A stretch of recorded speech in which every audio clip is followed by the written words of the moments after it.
with all the movement we're seeing in college football, with conference realignment, obviously Texas and Oklahoma go in the SEC, USC and UCLA, and Blaine, get the Booster Club hot while we're at it.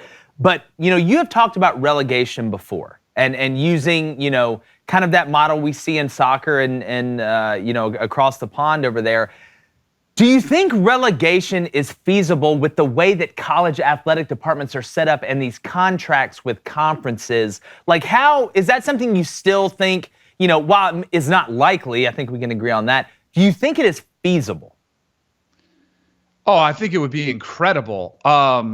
I think it's probably, what's the Mega Millions is up to almost $1 billion. Like, I don't know if it's quite that much of a long shot if you had a ticket for one of those, but I do think it's just such a pipe dream because there's hostility between the conferences. There's no trust. There's no continuity. There's no single person or group that is saying, we're all going to do this because it's for the best of the game. Mm-hmm. If we could get that, then I think Greg Sankey would probably be the best person because he's smart, he's brilliant, he's got he's got he's cut his teeth in the SEC. He's made that the premier conference that already was, but he built on that.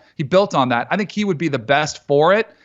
But even if you just had him and Kevin Warren come together and say, you know what, we have an opportunity at this really critical juncture of college football to do something special, to rip up the past and start fresh. And there's a lot of people concerned about this future of college football, myself included, with paying the players, transferring, no free agency. Like, there's a lot of concerns about the game. If you were able to get those two alone on the same page, and then everybody else would have to fall in line. But if you had 130 schools, which is the number of FBS schools, collectively bargaining with the NFL or with the broadcast networks together, imagine the power of that. If you could sell them on, all right, we've got 32, 40 teams that we're going to call the Champions League or whatever the top tier league is, and then we've got our group of 5 teams, which would be right below that. But we're going to have the group of 5 play their own playoff. We're going to have the Power 5, what we know, I'm using the old terms, but it would look different. We're going to use these top tier teams to have their own playoff. But guess what? The month of November stinks for a lot of college fan bases, right? It's just the season's over. You're not making the playoff. Maybe you make a bowl. If you could infuse some life into that with the group of 5 teams at the top of their conference that say, if you win the Mountain West, you're going to get bumped up and you're going to potentially knock out Rutgers out of the Big Ten. Imagine not only the group of 5 game that's playing, or the Mountain West championship that's playing for that, but imagine Rutgers' last regular season game. Mm-hmm. Like, they're hanging on by a thread to make sure they don't lose because they could be bumped down or relegated to a lesser level. And the thing that drives me nuts is it's already geographically, it sits perfectly with the Sun Belt, the SEC. You could have the MAC in the Big Ten, the Mountain West, and the Big 12. I mean, who knows what the Pac-12 future is going to be. But you kind of already have it aligned perfectly.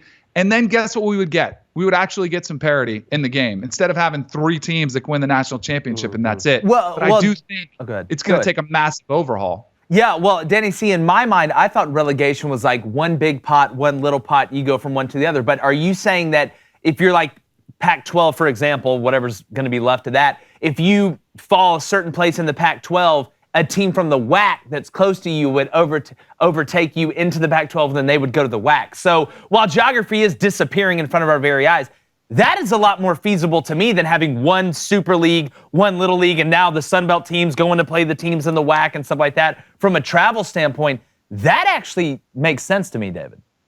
Yeah, well, I mean, it would be phenomenal. And imagine, so the money that's out there too, I mean, it sounds big because, the Big Ten's going to do this $1 billion deal, $100 million per school. Mm-hmm. College football hasn't even come close to tapping in what their true potential could be if they could all get in the same page. The NFL, their TV deals are worth about $11 billion, and there's only 32 teams. Now, it is king, but imagine if you had some similar mindset where you could get everybody on the same page and play the networks off each other. The money would be so great that you could actually start paying the players, compensate them, give them a piece of the pie.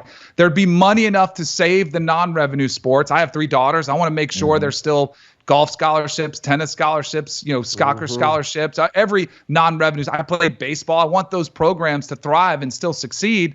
So that to me would really, like, we're talking about it like it's these huge numbers, and comparative to the NFL, it's not even close, except if you look at the product and the ratings, I know it's not the NFL, it's not quite there, but imagine what it could be if you had a true playoff and you had true relegation. I think it would threaten and knock on the door of it. Hey, if you like that content, go ahead and subscribe. Apple Podcasts, Spotify, Stitcher, String in a Cup. As long as you're listening, we appreciate you. Go subscribe now. It's Crain&Company.